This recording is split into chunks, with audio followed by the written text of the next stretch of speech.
আসসালামু আলাইকুম। আশা করছি সবাই অনেক বেশি ভালো আছেন। আমরা আজকে চলে যাচ্ছি সিলেট সাদা পাথরে। সাদা পাথর যাওয়ার সময় ৪-৫টাতে আসলে সিলেট পুরা শহরটাই অনেক সুন্দর, চা বাগানে ভরা। আমরা অলরেডি চলে এসেছি সাদা পাথরের যে ঘাটটা আছে, ওই ঘাটের সামনে একটা বাজার আছে। ওই বাজারটা আগের থেকে এখন এত উন্নত হয়েছে। আমি ৪ বছর আগেও আরেকবার এসেছিলাম, তখন এত কিছু ছিল না। এখন দেখি অনেক দোকানপাট, বাচ্চাদের খেলনা, হ্যাট, অনেক কিছু আছে। আমি ইউসরার জন্য একটা মাথায় পরার হ্যাট নিয়েছি।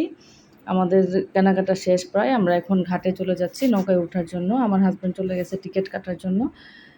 প্রতিটা বোটের জন্য ৮০০ টাকা করে নাকি টিকিট লাগে। আমরা আবারও ওইখানে দেখে অনেক জিনিসপত্র আছে, একটু ব্রেসলেট কেনার চেষ্টা করছি।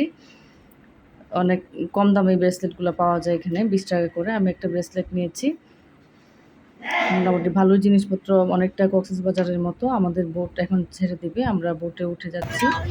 বোটে উঠে ইউসরা আবার গান করছিল, আমি একটু ভিডিও করে নিলাম। আমাদের বোটটা এখনই ছেড়ে দিবে।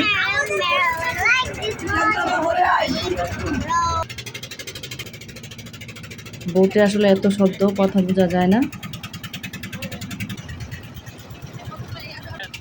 এত বোট ছিল, এত পর্যটক ঈদের পরে, এই জন্য মনে হয় এত বেশি পর্যটক আর এত বেশি বোট। শুধু বোট আসছিল আর যাচ্ছিল।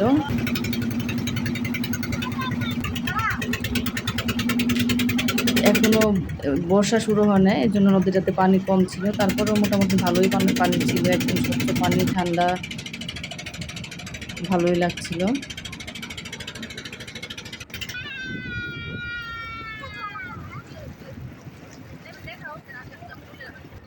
আমরা অলরেডি চলে এসেছি সাদা পাথরের ঘাটে। এখন আমরা নেমে চলে যাচ্ছি সাদা পাথরে। এখন বর্ষাকাল না হওয়াতে অনেকটুক জায়গা হাঁটা লাগে। বর্ষাকালে আসলে মনে হয় আরও বেশি ভালো, নৌকাটা আরও সামনে যেত। এখানে এসে দেখি আবার অনেক ঘোড়া, আগে এগুলোও ছিল না, ঘোড়া ছিল না। এখন দেখি বাচ্চারা চড়তে পারে, বড়রা চড়তে পারে। আমার মেয়ে ঘোড়ায় চড়বে, ঘোড়ায় উঠেছে। আমি আবার এখানে এসে দেখি যে প্রবাসী শাকিল ভাই, কন্টেন্ট ক্রিয়েটর, ওনাকে পেয়েছিলাম। ওনার ছেলে, আমার মেয়ে, দুজনকে একসাথে উঠে গেছে ঘোড়ায়। আর আমরা হেঁটেই যাচ্ছিলাম। এখান থেকে শুরু হয়ে গেছে পাথর। আগে আরও অনেক বেশি পাথর ছিল, এবার এসে দেখি পাথরের সংখ্যাও অনেক কম। তারপরেও ভালোই লেগেছে, খারাপ না। ৪-৫টা একদম পাথরে ভরা। আমার মেয়ে সেই পানিতে নেমে গেছে। আমার মেয়ে প্রবাসী শাকিল ভাইয়ের ছেলে। প্রবাসী শাকিল ভাইকে আমি এখানে এসে কাকতালীয়ভাবে পেয়ে ফেলেছি। আমরা তারপর একসাথেই ছিলাম দুইজন। সাদা পাথরের আসলে পানিটা এত স্বচ্ছ এবং এত ঠান্ডা, এখানে আসলে ইচ্ছে করবে সারাক্ষণ পানিতেই থাকি।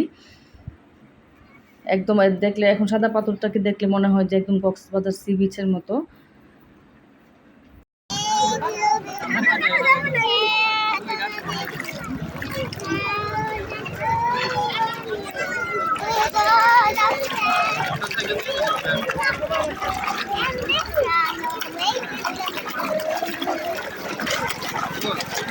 পাহাড়গুলো ভালো করে দেখা যাচ্ছিল না, ওইদিকের ইন্ডিয়ান পাহাড়গুলা মেঘে ঢাকা ছিল।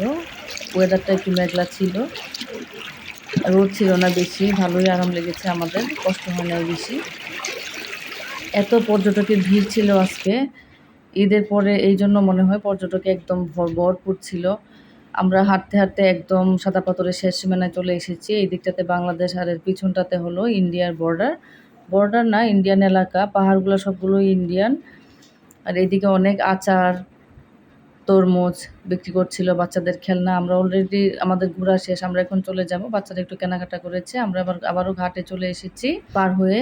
আর দেখালাম না, আমরা এখানে এখন খাওয়া দাওয়া করবো। এই দিকটাতে, বাজারটাতে অনেক খাবার দাবার আছে, নর্মাল খাবার দাবার, কিন্তু অনেক ভালো, খাবারের মান অনেক ভালো। চাইলে আপনারাও খেতে পারবেন আসলে।